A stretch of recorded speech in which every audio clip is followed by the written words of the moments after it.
محترم حضرات، آج ہم آپ کو اس ویڈیو میں بتائیں گے کیا موت کو بھی موت آئے گی۔ تو آئیے بلا تاخیر ویڈیو کا آغاز کرتے ہیں۔ محترم حضرات، حضرت ابو سعید خدری رضی اللہ تعالیٰ عنہ سے روایت ہے کہ رسول اللہ صلی اللہ تعالیٰ علیہ وسلم نے ارشاد فرمایا، جب اہل جنت جنت میں داخل ہو جائیں گے اور دوزخی دوزخ میں داخل ہو جائیں گے تو موت کو ایک میڈھے کی شکل میں لایا جائے گا، اسے جنت اور دوزخ کے درمیان کھڑا کیا جائے گا۔ پھر ایک آواز لگانے والا آواز لگائے گا کہ اے اہل جنت، پس وہ گردن اٹھا کر دیکھیں گے تو ان سے کہا جائے گا، کیا تم اسے جانتے ہو؟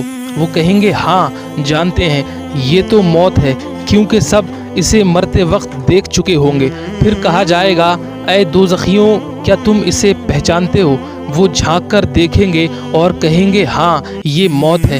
پھر موت کو ذبح کرنے کا حکم دیا جائے گا اور اسے ذبح کر کے کہا جائے گا، اے اہل جنت، تمہیں ہمیشہ جنت میں رہنا ہے اور اس میں کسی کے لیے موت نہ ہوگی، اور اے اہل جہنم، تمہیں ہمیشہ جہنم میں رہنا ہے اور اب تمہیں موت نہ آئے گی۔ پھر آپ صلی اللہ تعالیٰ علیہ وسلم نے یہ آیت تلاوت فرمائی جس میں رب ذوالجلال آپ صلی اللہ تعالیٰ علیہ وسلم سے فرماتا ہے، اور انہیں پچھتاوے کے دن سے ڈراؤ جب فیصلہ کر دیا جائے گا اور وہ غفلت میں ہیں اور نہیں مانتے۔ اللہ اکبر۔ محترم حضرات، اور ہاتھ سے دنیا کی طرف اشارہ فرمایا کہ دنیا کا شیدائی غفلت میں ہے۔ محترم حضرات، اس آیت میں قیامت کے بارے میں ارشاد ہوا کہ وہ ایسا دن ہے جس میں لوگ حسرت کریں گے اور پچھتائیں گے، اور لوگوں کا حال بیان ہوا کہ وہ اس دن کی تیاری میں غافل ہیں اور اس دن کو ماننے پر تیار نہیں۔ ان کے بارے میں ایک اور مقام پر ارشاد باری تعالیٰ ہے، رب ذوالجلال فرماتا ہے، بے شک ان لوگوں نے نقصان اٹھایا جنہوں نے اپنے رب سے ملنے کو جھٹلایا، یہاں تک کہ جب ان پر اچانک قیامت آئے گی تو کہیں گے ہائے افسوس اس پر جو ہم نے اس کے ماننے میں کوتاہی کی، اور وہ اپنے گناہوں کے بوجھ اپنی پیٹھ پر لادے ہوئے ہوں گے۔